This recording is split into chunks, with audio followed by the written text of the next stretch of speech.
எல்லோருக்கும் வணக்கம்.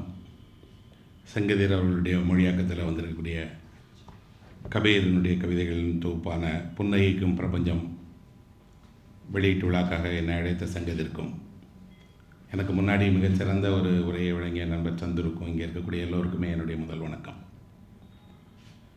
அந்த புத்தகத்தை அவர் எனக்கு மொழிபெயர்த்துட்டு இருக்கிற தருணத்திலேயே சொன்னார். அதுக்கப்புறம் புத்தகம் வெளியான போதும் தந்தார். நான் கபீரை கொஞ்சம் ஆங்கிலத்தில் வாசிச்சிருக்கிறேன். எனக்கு ஹிந்தி தெரியாது. ஹிந்தியில் நான் படிக்கக்கூடியவனாக அதனால் ஆங்கிலத்தில் நான் படிக்கும்போது தாகூர்னுடையது தான் முதல்ல படித்தேன். எனக்கு அது பெரிய அவ்வளோ விருப்பமான மொழிபெயர்ப்பாக இல்லை. ஆனால் ஒரு நேர்காணலில் நான் ஒரு தகவல் படித்தேன். சஸ்லவ் மிலாஸ் இதை மொழிபெயர்த்திருக்கிறார். எனக்கு மிலாஸ் மேலே ஒரு மிகப்பெரிய அபிமானம் உண்டு. அவர் ஒரு நோபல் பரிசு பெற்ற மிகப்பெரிய கவிஞர். அவர் மொழிபெயர்த்திருக்கிறார். அவருடைய ஒரு நேர்காணலில் சொல்கிறாரு, நான் இந்தியாவையே கபீராகத்தான் பார்க்கிறேன். இந்தியாவினுடைய ஒரு ஒப்பற்ற கவியாக நான் கபீரை கருதுகிறேன். ஏன்னா அவர் மதத்துக்குள்ளும் இருக்கிறார், மதத்துக்கு வெளியிலையும் இருக்கிறார். மதத்துக்குள்ளும் இந்தியா இருக்கிறது, மதத்துக்கு வெளியிலையும் இந்தியா இருக்கிறது. அவரை அணுகுவதன் வழியாக இந்தியாவை அணுக முடியும்னு அவருடைய ஒரு இன்டர்வியூ படித்த பின்னாடி பிறகு தேடி படிக்க ஆரம்பித்தேன். அப்படி தான் நான் கபீரை தொடர்ந்து படித்தேன். ஆனால் தமிழில் கபீரனுடைய கவிதைகளை படிப்பதும் ஆங்கிலத்தில் படிப்பதும் முற்றிலும் வேறான ஒரு அனுபவம். தமிழில் படிக்கும்போது எனக்கு முதல்ல அதை மனதிலிருந்து நீக்குவதுக்கு தான் ஒரு நாள் 2 நாள் தேவைப்பட்டுச்சு. அந்த மனதில் இருக்கக்கூடிய அதுக்கு உருவாக்கின ஒரு கருத்தை, பதிவுகளை எல்லாம் நீக்கிட்டு தான் தமிழில் படிக்கணும். தமிழில் இதை நான் ஒரு நேரடியான புத்தகத்தை போல், கபீர் அப்படிங்கிறவர் எங்கோ காசியில் பிறந்தவர், அதெல்லாம் மறந்துட்டு தமிழில் நேரடியான ஒரு கவிதை தொகுப்பை படிப்பது போல் படிக்கலாம் அப்படின்னு தான் வந்தேன். அதை பற்றி தான் நான் இன்றைக்கி உங்கள் கூட உரையாற்றலாம்னு நினைக்கிறேன். தேவதச்சனுடைய ஒரு கவிதை இருக்கிறது. அந்த கவிதையில் அவர் ஒரு விஷயத்தை சொல்கிறார். என்ன அப்படின்னா, தெரு ஓரத்தில் இருக்கக்கூடிய தேங்கி கிடக்கக்கூடிய தண்ணீரில் தெரு விளக்கினுடைய நிழல் பட்டு ஒளிர்ந்துட்டுருக்கு. ஒரு நாய் ஒன்று தண்ணீர் குடிப்பதற்காக வந்த நாய் தெரு விளக்கினுடைய நிழலை விளக்கி அந்த தண்ணீரை குடித்து போகிறது அப்படின்னு ஒரு வரி எழுதியிருக்கார். இன்னும் ரொம்ப அழகாக சொல்கிறதா இருந்துச்சுன்னா, ஒரு விளக்கினுடைய வெளிச்சம் தண்ணீரில் படும்போது ஒரு நாய் எப்படி அந்த வெளிச்சத்தை தனியாக எடுத்துகிட்டு தண்ணீரை குடிச்சிருது? தெரு விளக்கினுடைய நிழலை குடிக்கலையே. அது யோசித்து பார்த்தால் மிக பெரிய ஒரு அதிர்வையை ஏற்படுத்தக்கூடிய ஒரு கவிதை அது. நான் திரும்ப திரும்ப திரும்ப அதை யோசிச்சுட்டே இருப்பேன். அந்த நாய் குடிக்கும்போது அதன் மீது மிதந்துக்கிட்டு இருந்த அந்த பிம்பம் என்ன ஆனது? இப்போது ஜென் கவிதை படிக்கும்போது தோன்றியது, இந்த மாதிரி தண்ணீரில் விழுந்த நினைவு நிலவு கரைந்து போகிறதில்லை அப்படின்னு. கிட்டத்தட்ட அதுக்கு நிகரான ஒரு வரியைத்தான் தேவதச்சன் எழுதியிருக்கிறாரு. ஒரு நாய்க்கு அப்போ ஏதோ ஒரு சூட்சமம் தெரிகிறது. என்னென்னா, அதன் மீது ஒளிர்ந்து கொண்டிருப்பதை தாண்டி நீரை அறிந்திட முடியும் போல இருக்குது அப்படின்னு. கிட்டத்தட்ட கபீரை படிப்பது எப்படி என்பதற்கு நான் அதைத்தான் ஒரு உதாரணமாக எடுத்துக்கிட்டேன். மேலே இருக்கக்கூடிய எல்லாமே அதனுடைய பிரதிபலிப்புகள். அதை தாண்டி அந்த தண்ணீரை அந்த தண்ணீரை குடிக்க முற்படுகிறதுக்கு வேறு ஒன்றுமே இல்லை, எல்லாமும் அதில் பிரதிபலிக்கத்தான் செய்யும். ஆனால் அந்த பிரதிபலிப்புங்கிறது வெறும் கண் காணுகிற தளம். தண்ணீருங்கிறது நீ உட்கொள்ளக்கூடிய இடம். உட்கொள்வதற்கு அது தடையாக இருக்காது. அப்படி தான் நான் கபீரை படிக்க ஆரம்பித்தேன். முதல்ல எனக்கு தோன்றியது கபீர் யார்?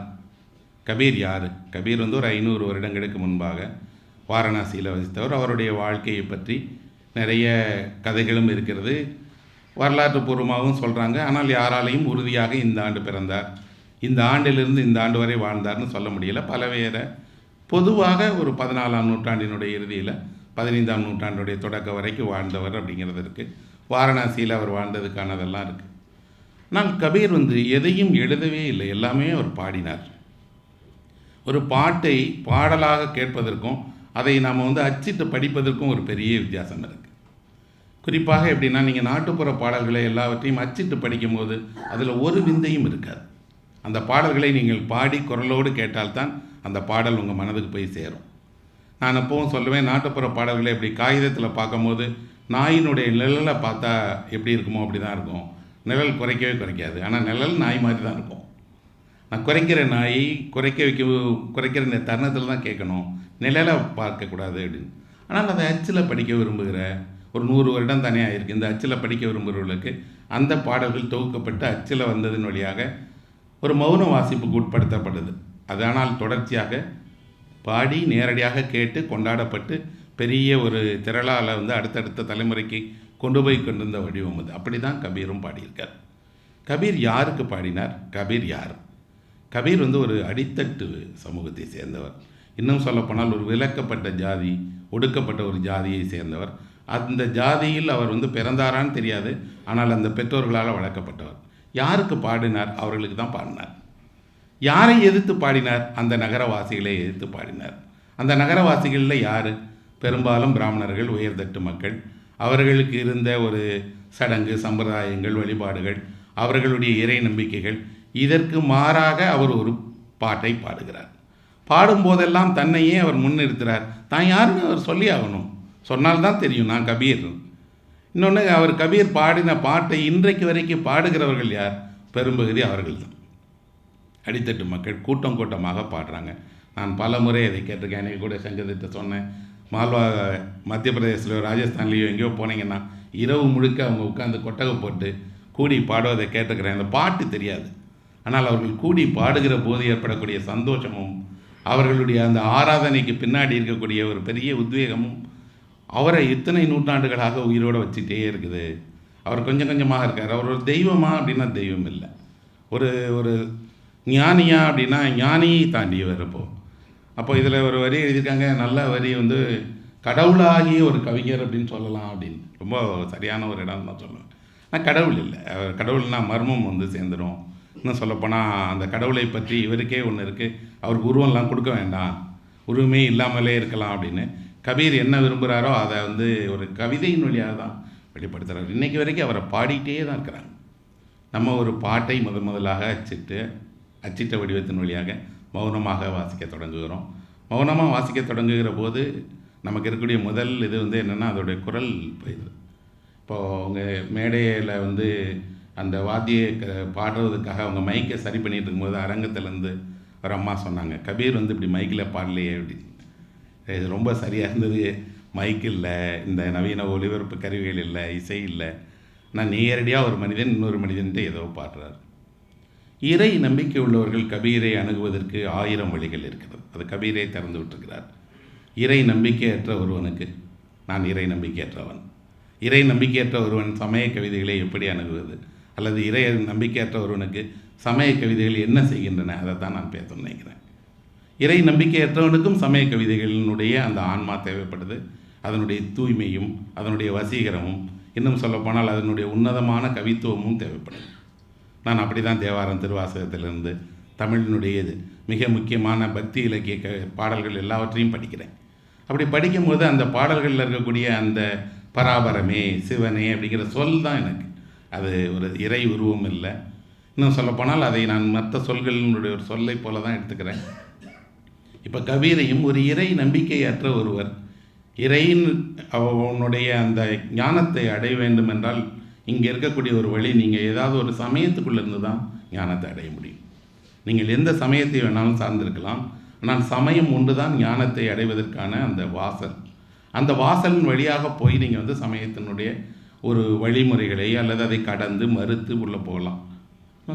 ஞானமும் சமயமும் ஒன்றோடு ஒன்று தொடர்புடைய விஷயங்கள் அல்ல, ஒன்றோடு ஒன்று இணைக்கப்பட்டிருக்கிறது. ஆனால் ஞானம் அடைவதற்கு, அந்த ஞானத்தை ஒருவன் பெற்றதற்கு பலவேறு வழிகள் இருக்கிறது. அந்த வழிகளை காட்டியவர்கள் ஏராளமாக இந்தியாவிலேயே இருந்திருக்கிறாங்க. குறிப்பாக சில கவிஞர்களை நான் அவர்களை ஒரு மிகப்பெரிய ஞானிகளாகத்தான் கருதுவேன். ஏன்னா அவர்கள் கவிதையின் வழியாகவே அந்த ஞானத்தினுடைய நிலையை அடைஞ்சிருக்காங்கன்னு அப்படி தான் நான் கபீரையும் பார்க்குறேன். அவர் முதல்ல எனக்கு ஒரு பெரும் கவி, ஒரு மகாகவி அப்படின்னு அவரை சொன்னால் அதுக்கு பொருத்தமாக இருக்கக்கூடிய ஒரு மிகப்பெரிய ஆளுமை அவர். அவருடைய கவிதையின் உள்ளூடாக என்னெல்லாம் சொல்கிறாரு அப்படின்னு பார்த்தா, திரும்ப திரும்ப அங்கே இருக்கக்கூடிய ஜாதிய ஒடுக்குமுறைகளை, அங்கே இருக்கக்கூடிய சடங்குகளில் இருக்கக்கூடிய இதுகளை, இன்னும் சொல்லப்போனால் புனிதம் என்று எதெல்லாம் வரையறுக்கப்பட்டிருக்கிறதோ எல்லா புனிதங்களையுமே கபீர் வந்து கேள்விக்குட்படுத்துகிறார். அது இஸ்லாமியத்தினுடையதாக இருக்கலாம், இந்து சமயத்தினுடையதாக இருக்கலாம்.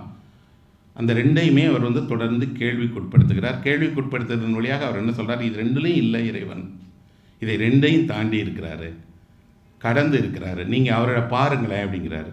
எந்த அளவுக்கு சொல்கிறாரு அப்படின்னா, அந்த புனித நீரில் கங்கையில் வழிபட்டால் உங்களுக்கு மோட்சம் கிடைக்கும்னா அதில் இருக்கக்கூடிய தவளைக்கு கிடைச்சிருக்குமேன்னு சொல்கிறார். அப்போது அது ஒரு வேடிக்கைக்காக சொல்லப்பட்டதல்ல. இன்னொன்று, இப்படி ஒரு எதிர்ப்பு குரலை ஒருவர் கவிதையில் வெளிப்படுத்தினார். அவருடைய காலகட்டம் நம்ம காலகட்டம் போலெல்லாம் பெரிய ஜனநாயகத்தில் நம்பிக்கையுடைய காலகட்டமும் அல்ல. கபீர் நிச்சயம் மிகப்பெரிய நெருக்கடியை சந்திச்சிருப்பார்.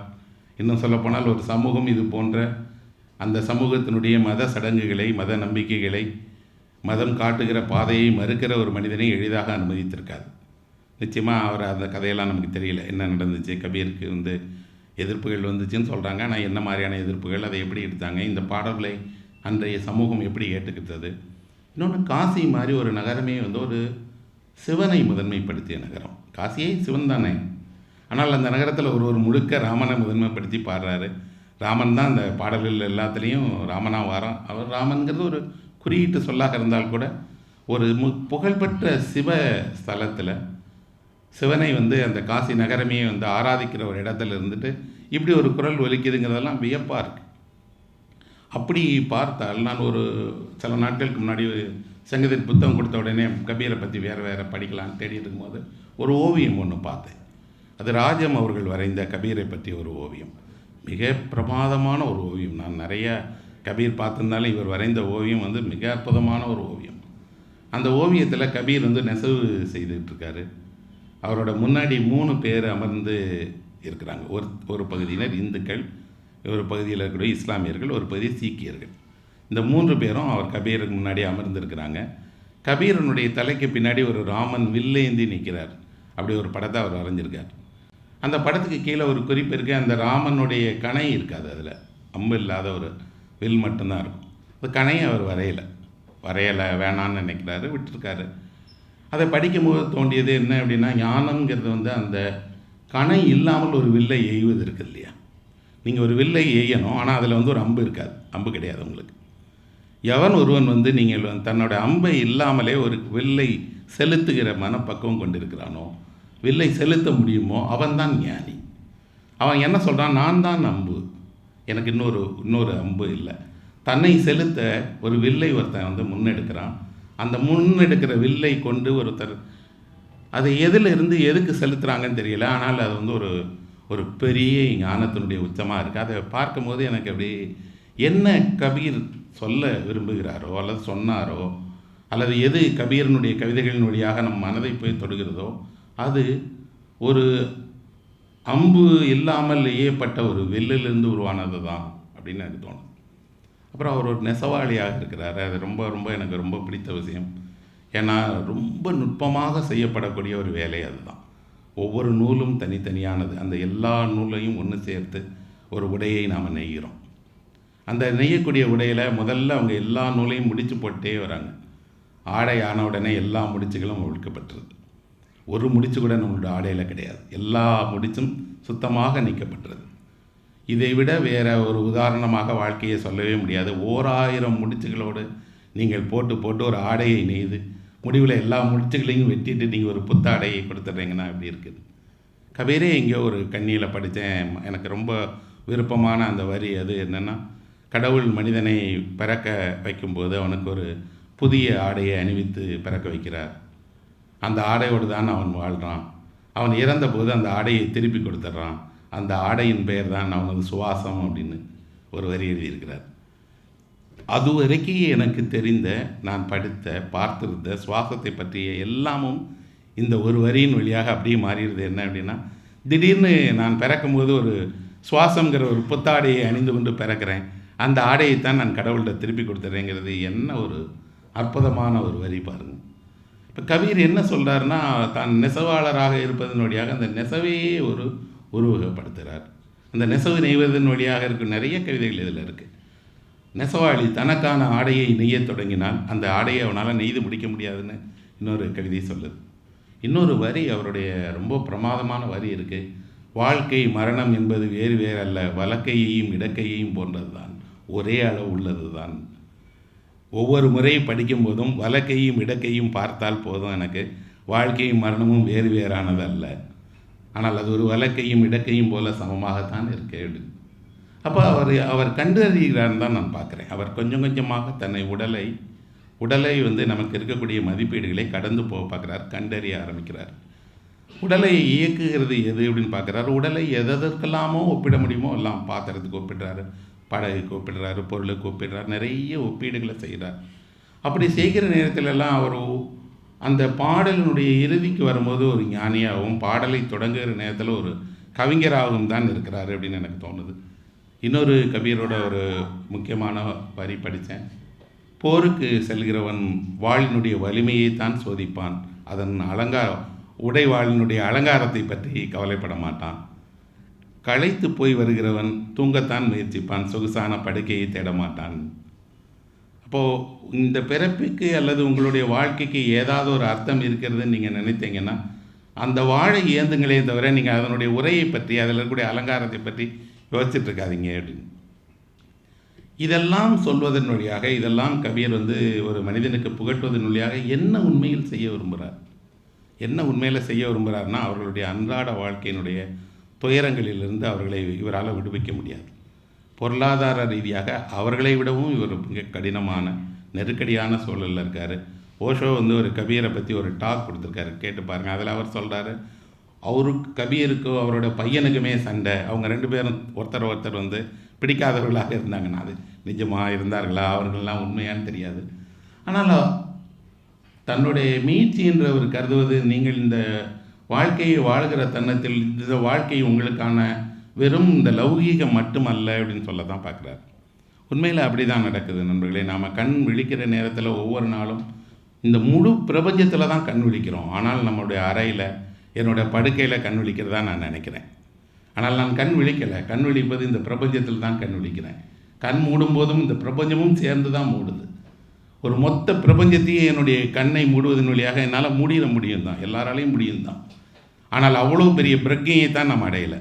ஒரே ஒரு அறைக்குள்ளே, ஒரு படுக்கைக்குள்ளே, ஒரு வீதியில், ஒரு இடத்துல நம்மளுடைய பிரக்கையினுடைய அளவு சின்னதாக இருக்கிறதுனால, அல்லது அப்படி ஒரு வரையறை செய்யப்பட்டதுனால நம்மளை பற்றி அப்படி ஒன்று வச்சுருக்கோம். இல்லைன்னா எல்லாரும் எல்லா தருணங்கள்லேயும் நீங்கள் தொடர்ந்து ஒரு பிரபஞ்ச இயக்கத்தினுடைய பகுதியாக தான் இருந்துக்கிட்டே இருக்கிறீங்க.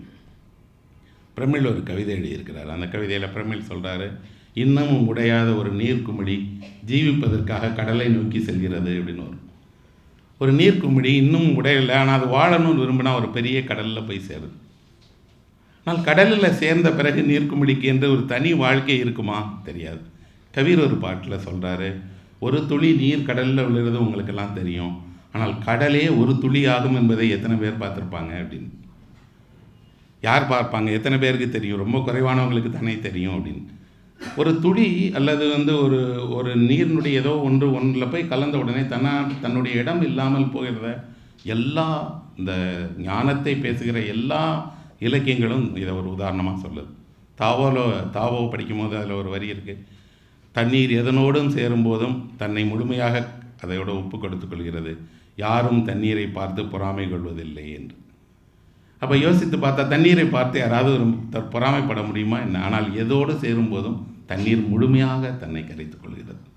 ஒரு வகையில் இதெல்லாமும் இப்போ கபீரோ தாவோவோ அல்லது நாம் படிக்கக்கூடிய இந்த மெய் இலக்கியங்கள் எல்லாமும் சமயங்கிற ஒன்றை நீங்கள் கொஞ்சம் தள்ளி வச்சுட்டே கூட இந்த ஞானத்துக்குள்ளே போகலாம், அடையலாம் அப்படிங்கிறதா தான் தோணுது.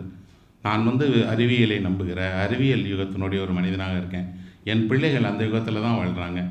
அவர்களுக்கு இந்த மாதிரியான ஒரு பழைய ஒரு 100 வருட 500 வருட மனிதர்களுக்கு இருந்தது போல் ஒரு பெரிய மெய்த்தேடல், அந்த மெய்த்தேடலினுடைய உச்சங்களை அடைவதற்கான பழக்கங்கள்லாம் இல்லை. ஆனால் அவர்கள் என்ன நம்புகிறார்கள் அப்படின்னா, தான் யாருங்கிறத பற்றி அவர்களுக்கும் ஏதோ ஒரு கேள்வி இருக்குது. அந்த கேள்வியை அவர்கள் எதிர்கொள்கிற விதத்திற்கு அதுக்கு விடை அளிக்கக்கூடிய பதில்கள் நிறைய தேவைப்படுது. கபீர் போன்றவர்கள் அதுக்கு பதில் அளிக்கிறாங்கன்னு தான் நான் நம்புகிறேன். நான் ஜப்பானுக்கு போயிருந்தபோது அங்கே இருக்கக்கூடிய காமகோரா புத்தரை பார்க்க போனேன். பெரிய ஒரு புத்தர் சிலை இருக்குது. அந்த புத்தர் சிலையின் முன்னாடி எல்லாரும் புகைப்படம் எடுக்கிறாங்க. நாங்களும் எடுத்துக்கிட்டோம். எடுத்து முடித்த போது அவர் சொன்னார், அந்த புத்தர் சிலையோட உள்ளே போய் பார்க்கலாம். அந்த சிலையினுடைய உட்புறத்திற்குள் நம்ம அழைத்து போகிறாங்க. உள்ள வெற்றிடம் தான், ஒரு பெரிய வெற்றிடத்துக்குள்ளே நம்ம போகிறோம். உள்ளே போய் காட்டிட்டு வரும்போது அந்த கூட வந்தவர் சொல்கிறாரு, வெற்றிடம்தான் வெளியே புத்தராக இருக்குது. எவ்வளவு பெரிய ஒரு அனுபவத்தை எவ்வளவு எளிதாக செய்திடறாங்க பாருங்கள். நாம் பார்த்து பிரமிக்கக்கூடிய ஒரு உலகினுடைய மிகப்பெரிய புத்தர் ஒரு வெற்றிடம்தான் உருவம் எடுக்கிறது, வெற்றிடம்தான் ஒரு பெரிய தோற்றமாக மாறுது. இந்த அனுபவத்திற்கு ஒருவரை சொல்லும் பொழுது அவர்களிடம் அனுபவத்தை சொற்களை கடந்து சொல்லிட முடியுமா, சொற்களை கடந்து தெரியப்படுத்திட முடியுமா அப்படின்னு தான் பார்க்குறாங்க. அங்கே ஜப்பானிய கவிதை ஒன்றில் ஒரு வரி படித்தேன். என்ன அப்படின்னா, ஒரு மலர் தன்னளவில் முழுமையாக இருக்கிறது, வாசனையோடு இருக்கிறது, அது எதையும் சொல்வதில்லை அப்படின்னு. அது எதையும் சொல்கிறதில்ல. ஆனால் ஒரு மலர் முழுமையாக இருக்கிறது, அது வாசனையோடு இருக்கிறது. கிட்டத்தட்ட இது போல தான் கபீரை அணுகவும், கபீரை பார்க்கவும், கபீரை ஒரு நுகரவும் அப்படி தான் முடியுது. அப்போ புலன்களின் வழியாகத்தான் நம்ம கபீரை உள்வாங்கிக் கொள்ள முடியும். புலன்களினுடைய கிளர்ச்சிகளை தான் அவர் தொடர்ந்து பாடுறாரு, பேசுகிறாரு, விதவிதமாக சொல்கிறாரு. அது ஒரு மனிதனுக்கு அவனுடைய தன்னை உருவாக்குவதில் அந்த புலன்களுக்கு ஒரு பெரிய முக்கியத்துவம் இருப்பதனால அவர் இதெல்லாம் பேசுகிறாரு அப்படின்னு தான் பார்க்குறேன். இந்த மொழிபெயர்ப்பினுடைய சிறப்பாக நான் கருதுவது என்ன அப்படின்னா, பெருமளவு இவர்கள் வைஷ்ணவ மரபில் வரக்கூடிய சொற்களையே பயன்படுத்தியிருக்காங்க. குறிப்பாக ஆழி அப்படிங்கிற சொல்ல பயன்படுத்தியிருக்கிறாங்க, அரி அப்படிங்கிற சொல்ல பயன்படுத்தியிருக்காங்க. படிக்கும்போது ரொம்ப தமிழில் இருக்கக்கூடிய நேரடியாக நீங்கள் ஒரு பாசுரம் படிப்பது போன்ற அவ்வளோ ஒரு நேர்த்தியை பார்க்க முடியுது. செங்கதிற்கு இதற்காகவே நான் என்னுடைய மனம் நிறைந்த பாராட்டுக்களை முதல்ல தெரிவிச்சுக்கிறேன். அவ்வளோ ரொம்ப அந்த சொற்கள்லாம் ஆங்கிலத்தில் படிக்கும்போது வேறையாக இருந்தது. ஹரி அப்படின்னு சொல்கிறதுக்குல அது ஹரின்னு சொல்லும் போது உடனடியாக மாறிடுது. நிறைய ரொம்ப அதுக்கு எவ்வளோ மெனக்கெட்டுருக்காருன்னு எனக்கு தெரியுது. இந்த கவிதைகளில் இருக்கக்கூடிய இந்த சொற்கள் ஒவ்வொன்றையும் அவ்வளோ கவனமாக எடுத்து அவங்க கோர்த்துருக்குறாங்க. நிறைய இடங்களில் அது தமிழ்லேயே நேரடியாக எழுதப்பட்ட ஒரு கவிதையை போல தான் இருக்குது. மற்றபடி கபீரை பாடி கேட்பதை நானும் நிறைய கேட்டேன். கேட்கும்போது மொழி புரியாமலே நம்ம ஏதோ ஒரு உணர்ச்சி பூர்வமாக அதில் போய் ஒன்றிணைகிறோம். நாம் நம்மளை கரைச்சிக்கிட்ட தான் இருந்தது. இந்த மாதிரியான ஒரு புத்தகம் இன்றைக்கி இருக்கக்கூடிய ஒரு இளம் வாசகனோட கையில் போய் கிடைக்கும்போது அவனுக்கு என்ன இருக்கும் அப்படின்னா, அவன் இதில் இருக்கக்கூடிய இந்த ஒரு பெரிய ஞானத்தை நோக்கி போவானா அல்ல அந்த பாதைகள்லாம் அவனுக்கு உண்டான்னு தெரியாது.